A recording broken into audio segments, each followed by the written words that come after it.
Most welcome to Historiaspanarna History Reconnaissance. This is snow, mud, ice and water. The German logistical nightmare on the roads of the Eastern Front in World War II. Their enemy was not only the Soviet armies, but the two muddy seasons of the year. 6 weeks in the spring and autumn, with almost unpassable roads. So, join us and watch these images from areas that today in 2022 once more are ravaged by an invasion.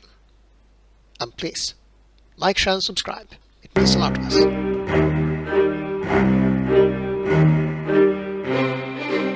In dry weather and in winter, unless the snow was too deep, almost all Russian roads were passable, provided that they were not subjected to excessive stress.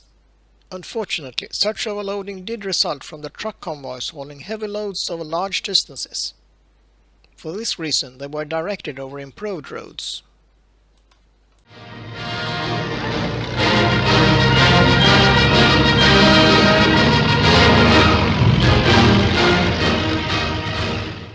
The German planners intended to have each frontline division advanced on its own highway or road. As of July 16, 1941, in the area between the German-Lithuanian border and the Dvina River, 80 bridges of more than 20 yards length, most of which were two-lane, had been restored. In addition, numerous small repairs had to be carried out on other bridges.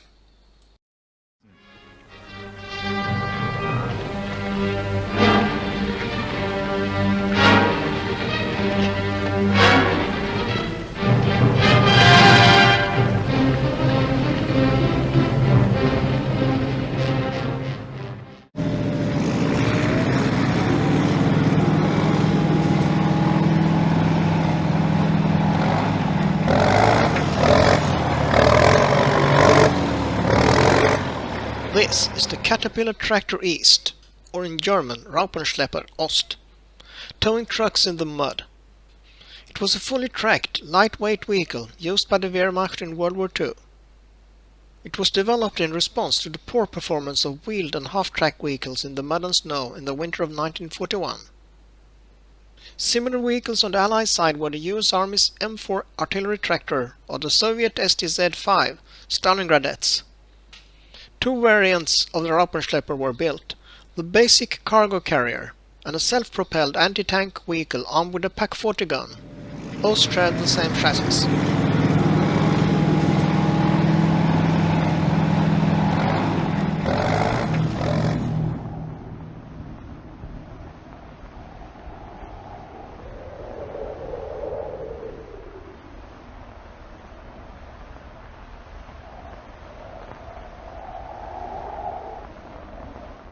Über Nacht hat sich Kälte eingestellt. Der Winter ist da. Overnight, the ground has frozen and the Russian winter has arrived. Trucks are caught in the frozen mud, and every effort must be made to free them. Workers from Organization Todt, the civil and military engineering organization, are assigned to the task with picks and shovels.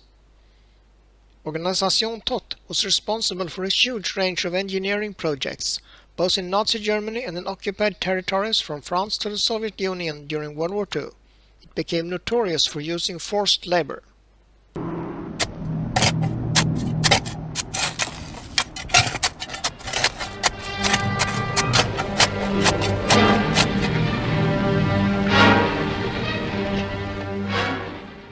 Ihnen folgen die Männer der Organisation Todt und des Reichsarbeitsdienstes und schaffen schleunigst wieder Ordnung. Die schnelle Wiederherstellung von Bahnanlagen und Straßen ist für den Nachschub von größter Wichtigkeit.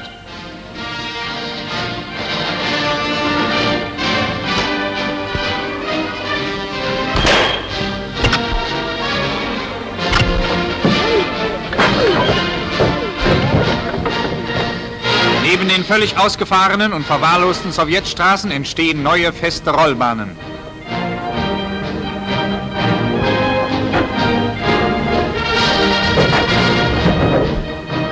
Hier wird unter geschickter Ausnutzung zerstörter Brückenteile ein neuer Übergang geschaffen. Reichsminister Generalmajor Dr. Todt bei seinen Männern.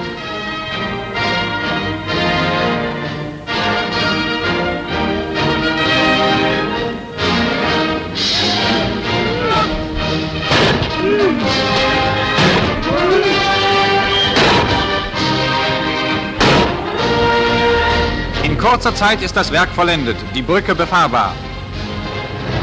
In endlosen Kolonnen rollt der Nachschub heran.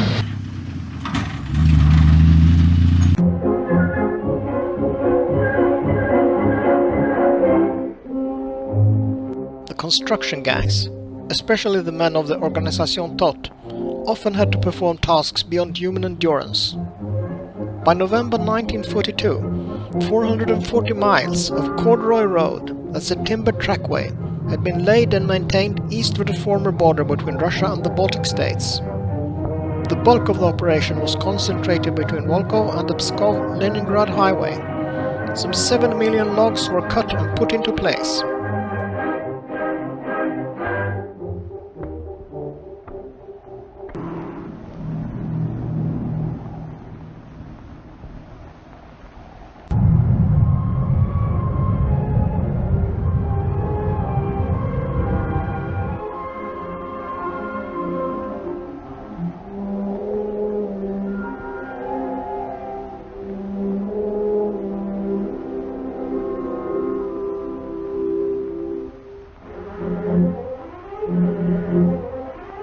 Zum Schutz gegen Verwehungen werden Schneezäune errichtet.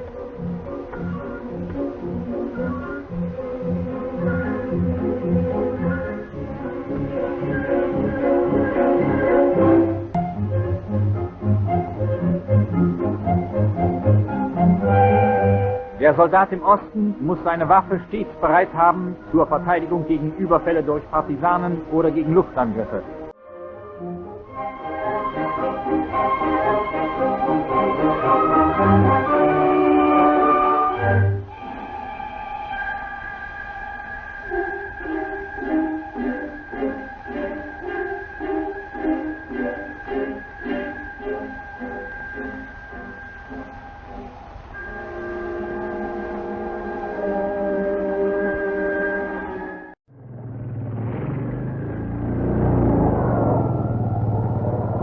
Die Ausrüstung der Männer mit Schutzbrillen, Pelzstiefeln und Mänteln ist auf die grimmige Kälte abgestimmt.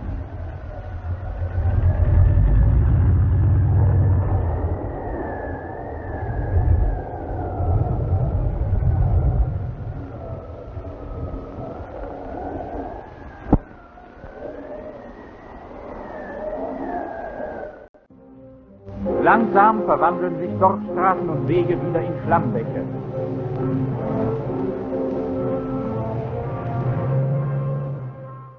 And, as every year, spring came to the roads of Ukraine and Russia in 1942.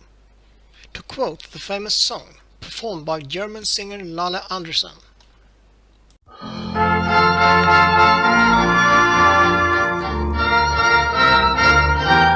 Es geht alles vorüber, es geht alles vorbei. Auf jeden Dezember folgt wieder ein Mai. And, true to the lyrics, winter did end and spring arrived, turning the roads into rivers of mud. And, so sorry Lana Anderson for my version, and I do advise you to listen to her. Link in the description box below.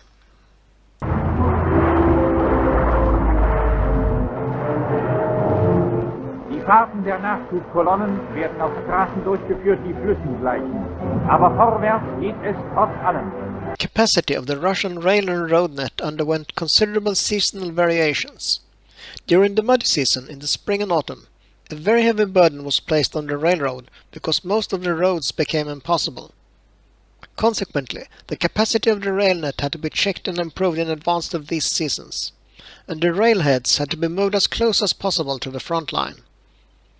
Whenever there was a lack of road repair crews, only a few main roads were kept open for traffic. Unimproved and poorly surfaced roads had to be closed to traffic. Wherever this measure was neglected, the roads became completely impassable, even on occasions during summer. Prior to closing these roads, the Germans saw to it that the maximum amount of supplies for the duration of the muddy season was stockpiled at the front.